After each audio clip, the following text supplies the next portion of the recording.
दर्शकों, हमारे देश में जितने भी त्योहार मनाए जाते हैं उनके पीछे कोई न कोई कहानी या रहस्य छिपा होता है। वैसा ही एक त्योहार है विजयदशमी यानी कि दशहरा। आज के दिन भगवान श्री राम ने रावण का वध किया था और हुई थी बुराई पर अच्छाई की जीत। तो आज के इस कार्यक्रम में त्रिपाठी जी आपको बताएंगे कि दशहरा का महत्व क्या है, साथ ही किन ग्रहों के प्रभाव से बुराई पर अच्छाई की जीत होती है। सत्य के हाथों असत्य की हार। विजयादशमी पर दूर करें समस्त विकार। विजयादशमी पर रखें विशेष सावधानियां। मिटेंगे क्लेश और दूर होंगी परेशानियां। दर्शकों, आज के कार्यक्रम को आगे बढ़ाते हैं और सबसे पहले स्वागत कर लेते हैं त्रिपाठी जी का। त्रिपाठी जी, आपका बहुत बहुत स्वागत है ग्रह नक्षत्र और आप में। प्रणाम। त्रिपाठी जी, आज आप दर्शकों को बताएं कि दशहरा यानी कि विजयदशमी का महत्व क्या है, साथ ही वो कौन से ग्रह होते हैं और वो क्या योग बनाते हैं जिससे कि बुराई पर अच्छाई की जीत होती है। राम और रावण, ये एक ऐसा ज्योतिष विज्ञान के लिए इतना बड़ा ये प्रश्न है कि दोनों का लग्न एक है, दोनों का लक्ष्य एक है, केवल सीता दोनों तरफ। इधर राम लड़ता है रावण के लिए और रावण सीता को बचाने के लिए। सीता ही शक्ति है, वीनस, मीन का शुक्र, और दोनों का कर्क। अंतर केवल इतना है कि राम के लग्न में चंद्रमा और बृहस्पति है और कर्क लग्न में ही रावण के लग्न में बृहस्पति और राहु है। इतना सा अंतर है। और इस अंतर में ये तो रावण को बाद में मारा राम। रावण खुद ही पढ़कर चलाया था स्वयंवर में सीता के। तुम तो कहते हो राजकुंवर, मैंने विचार कर यह देखा, अंकित है इनके मस्तक पर वनवासी की एक रेखा। क्या उम्र थी तब राम की? विश्वामित्र के बगल में छोटे बच्चे ही तो बैठे थे। स्वयंवर में तो उनका नाम भी नहीं था धनुष तोड़ने में। कर्कलग्नी राम गज केसरी योग लेके बैठे थे, लेकिन रावण कहा आया था कर्कलग्नी, हे राम धनुष को तोड़ोगे सीता संग ब्याह रचाओगी। कह दिया, कर से चल से बल से अपने तेरी सीता को हर लाऊंगा। ये भी बता दिया, बन बन भटकाए के राम तुझे मैं ढान बहुत रुलाऊंगा। ये भी बता दिया था। रावण से लड़ना खेल नहीं, लोहे के चने चबाना है, बड़ी तैयारी से रघुवर तुझको लंका में आना है। रावण इनवाइटेड। और कितनों का उद्धार लिखा इन टेढ़ी मेढ़ी भावों पर, तो लंकापति का नाश लिखा। राम के मस्तक को पढ़कर रावण अपनी मौत भी पढ़ चुका था, इसलिए विजयदशमी मनाई जाती है। विजय इसमें रावण की हुई है, राम की कहां विजय हुई? क्यों हुई रावण की विजय? क्योंकि बृहस्पति और राहु गुरु चांडाल योग का सृजन करने के कारण विश्वास और अविश्वास के बीच में झूलता रहता है व्यक्ति। रावण की यही दशा हुई कि जब एक अकेली ताकत ने इतने वीरों का संहार किया तो निश्चय ही ये सिद्ध हुआ, नारायण ने अवतार लिया। जब सिद्ध कर लिया था तो गुरु चांडाल योग में व्यक्ति पूर्ण विश्वास पर आश्रित न रहने के कारण फिर वो बुराई का प्रतीक बन जाता है और उसको छोटा सा छोटा तिनका भी नष्ट करने के लिए पर्याप्त होता है। सब प्रमाणों से जाना जाता है। दर्शकों, आज है तारीख 30 सितंबर, दिन है शनिवार और नक्षत्र है स्वाति। इसका क्या प्रभाव पड़ेगा 12 राशियों पर, आइए जान लेते हैं त्रिपाठी जी से। त्रिपाठी जी, आप दर्शकों को बताएं मेष से कन्या राशि के जातकों के लिए आज का दिन कैसा रहेगा, साथ ही साथ आज के दिन वो क्या खास उपाय करें।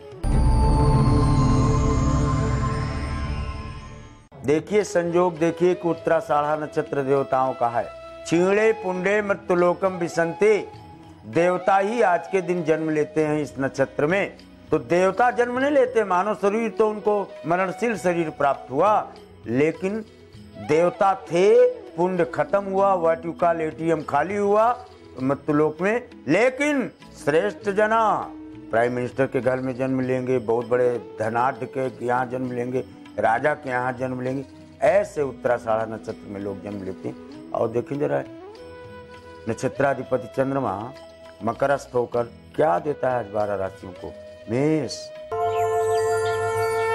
मत चूक जवान, संकल्प जो करोगे, जैसा करोगे आज, प्रसन्नता के अनुपात के अनुरूप सिद्धि।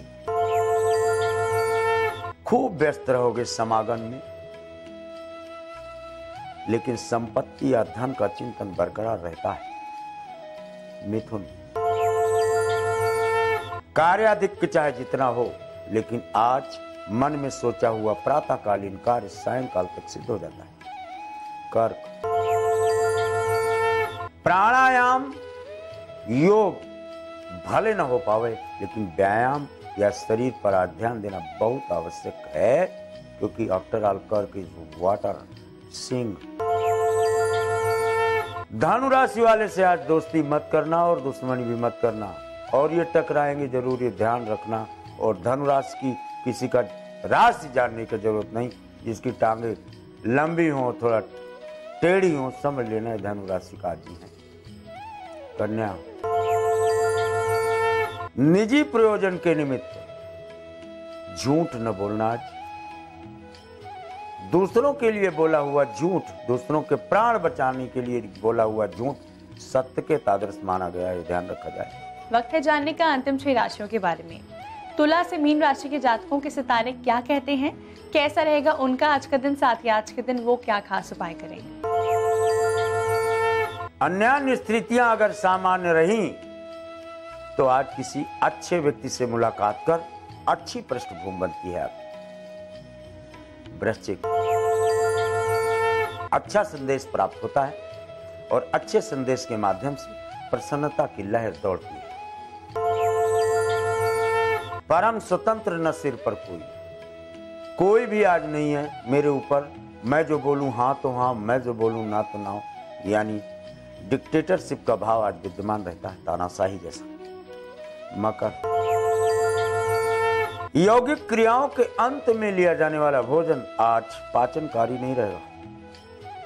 द्रव्य त्याग लिए जाएं तो ज्यादा श्रेयस्कर है, और द्रव्य लेने के बाद तब ठोस पदार्थ का सेवन किया जाए। कुंभ। चाहे जो कर लो, आज पीड़ा देगा ये चंद्रमा।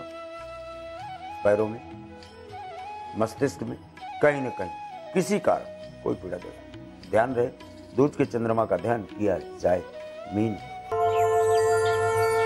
माता के चरणों की कृपा या आशीर्वाद या उनका चिंतन या ध्यान या दुर्गा का चिंतन या ध्यान सर्वश्रेष्ठ सिद्धिकारक सिद्ध होता है। आज उठाओ इस अवसर का लाभ। सत्य के हाथों असत्य की हार। विजयादशमी पर दूर करें समस्त विकार। विजयादशमी पर रखें विशेष सावधानियां। मिटेंगे क्लेश और दूर होंगी परेशानियां। दर्शकों, आज है दशहरा यानी कि विजयदशमी। आज के दिन असत्य पर सत्य की जीत हुई थी। त्रिपाठी जी, ऐसे में आप दर्शकों को बताएं कि आज के दिन हमें किन बातों का खास ध्यान देना चाहिए, जिससे कि हम परेशानियों से बच सकते हैं और हमें मिलेगी सफलता। देखिए, विजयदशमी दिवस तो ये है ही, लेकिन शस्त्र पूजा करे नित्यम विजयो विजयातिता। आज के दिन शस्त्र पूजन सर्वश्रेष्ठ कहा गया। जैसे विश्वकर्मा पूजा पर विश्वकर्मा जी की पूजा होती है, तो औजारों की पूजा होती है, आज के दिन शस्त्र पूजा होती है। आज के दिन घर में रखे हुए अस्त्र शस्त्रों का पूजन किया जाना सर्वथा श्रेष्ठ रहता है, और उनका भंडारण उनका रखा जाना, हमेशा दक्षिण या दक्षिण पश्चिम पर रखा जाना श्रेष्ठ कहा गया है। त्रिपाठी जी, अब आप दर्शकों को बताएं कि आज के दिन वो कौन सी राशियां हैं जिन्हें महा उपाय करने की जरूरत है। धनु, मीन और मिथुन। इन राशियों को आज रा और मां शब्द पर चाहे जो इष्ट हो, रे रे रे रे रे रे में ऐसा उच्चारण जप के निमित्त, शक्ति प्राप्त के निमित्त, शक्ति निपात के निमित्त श्रेष्ठ तक कहा गया है। आज है शनिवार का दिन। आप दर्शकों को बताएं आज के दिन का क्या है शुभ रंग और शुभ अंक। आज के शुभ अंक केवल 3 और 7 रहते हैं, और शुभ रंग गुलाबी जैसे चमकीले, ये श्रेष्ठतर कहे गए इस नक्षत्र के लिए। शुभ रंग और शुभ अंक जानने के बाद आइए जुड़ जाते हैं हमारे आज के पहले कॉलर से और देखते हैं इनका क्या प्रश्न है। नमस्कार पंडित जी, मैं पुनेश बिहार 24 अगस्त 1988 4 बजे सुबह में जन्म है। परेशानी है, जो जल्दी अच्छा करना चाहते हैं, जॉब पकड़े हैं, तो कुछ न कुछ घटना मेरे साथ हो जाए। कर्क मिथुन पुनर्वसु यार 31 सात जोड़ो, 4 32 के हो गए, 32 के हो गए। और वृश्चिक, यस, चंद्रमा द्वादश, शनि वो बृहस्पति छठे। कारकत तो मंगल का है और मंगल वीनस के साथ अट्रैक्ट। दोस्त, एकमात्र आपको मैं बिल्कुल स्पष्ट बता दे रहा हूं, 122 दिन ब्रह्मचर्य रहकर लाल आसन पर बैठकर 1 मिनट अपने इष्ट का स्मरण करो। 17 नवंबर से परिस्थितियां गवर्नमेंट जॉब के लिए आपके अनुकूल जाती है। अंतिम कॉलर जुड़ चुके हैं हमारे साथ, क्या प्रश्न है इनका, आइए जानते हैं। प्रणाम गुरु जी, मेरा नाम अनुष्का शर्मा है। पिता जन्म है 24 अक्टूबर 1993 और समय है 2:45 AM और मैं मेरी जॉब किस सेक्टर में कब तक लग गई। धन्यवाद। सिंह मकर धनिष्ठा।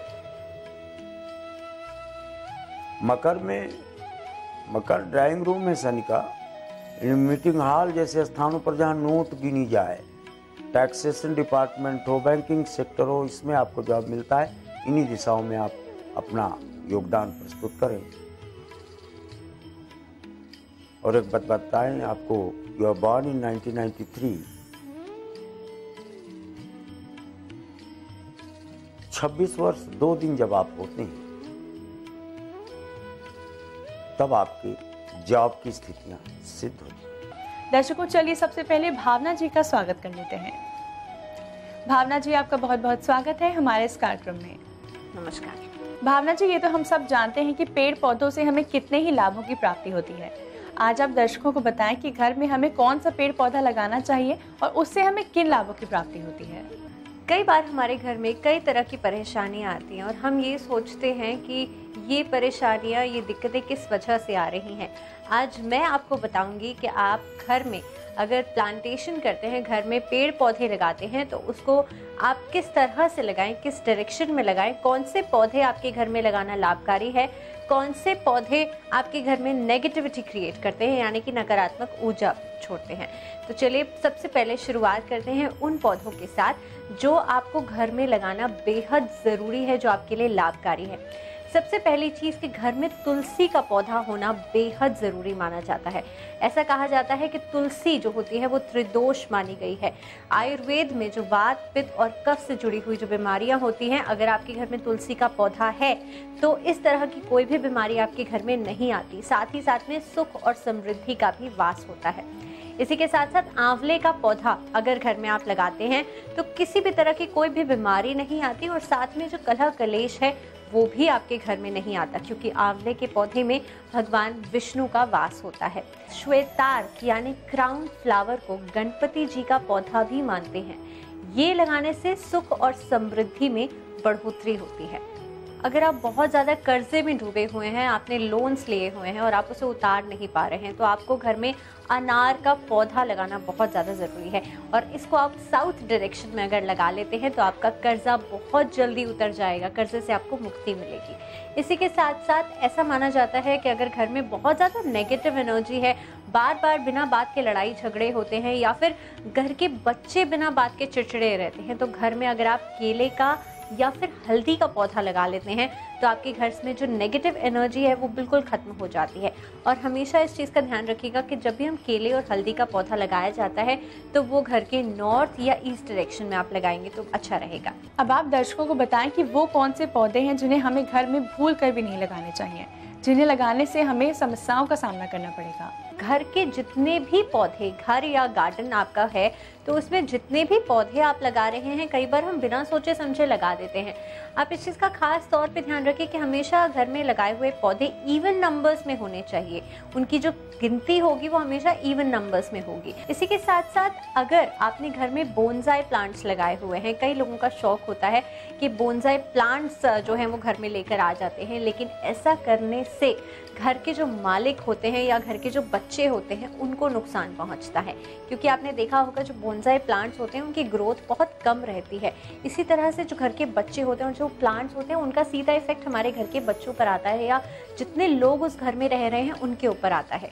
तो जो अगर आप बोनसाई प्लांट्स घर में लगा रहे हैं तो आपके घर के जो बच्चे होते हैं उनमें ग्रोथ नहीं देखी जा सकती, उनके जो घर के मालिक हैं उनके बिजनेस में या उनके व्यवसाय में ग्रोथ नहीं हो पाएगी। इसी के साथ साथ जिन पौधों में मिल्क एक्सट्रैक्ट होता है वो भी घर में नहीं लगाने चाहिए। ऐसा माना जाता है कि ये पौधे घर में नेगेटिविटी का काम करते हैं। हाँ, घर के बाहर अगर आप लगा लेते हैं मिल्क एक्सट्रैक्ट वाले पौधे, जैसे कि आक का पेड़ होता है, इस तरह के पौधे घर के बाहर लगाना शुभ माना जाता है।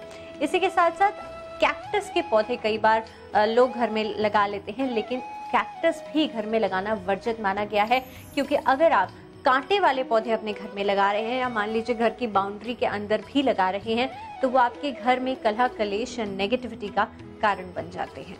अब हम आपसे जानना चाहेंगे आज के दिन का राहु काल क्या है, यानी कि उस समय किया गया कोई भी कार्य हमें नुकसान दे सकता है। बात करें अगर राहु काल की तो 9:53 से लेकर के 11:10 तक का जो समय रहेगा ये राहु काल का रहेगा, यानी कि ये समय किसी भी नए काम की शुरुआत करने के लिए या कोई भी शुभ काम करने के लिए वर्जित माना जाता है। इसी के साथ आप 11:10 तक, जैसे मैंने बताया, राहु काल का समय रहेगा, तो आप 12 बजे के बाद किसी भी काम की शुरुआत कर सकते हैं। समय काफी शुभ रहेगा। भावना जी, आपकी आज की उपस्थिति के लिए आपका बहुत बहुत धन्यवाद। नमस्कार दर्शकों, इसी के साथ वक्त हो चला है आज के इस एपिसोड को यहीं समाप्त करने का। कल फिर आपसे मुलाकात होगी इसी समय इसी चैनल पर कार्यक्रम ग्रह नक्षत्र और आप में। तब तक के लिए नमस्कार।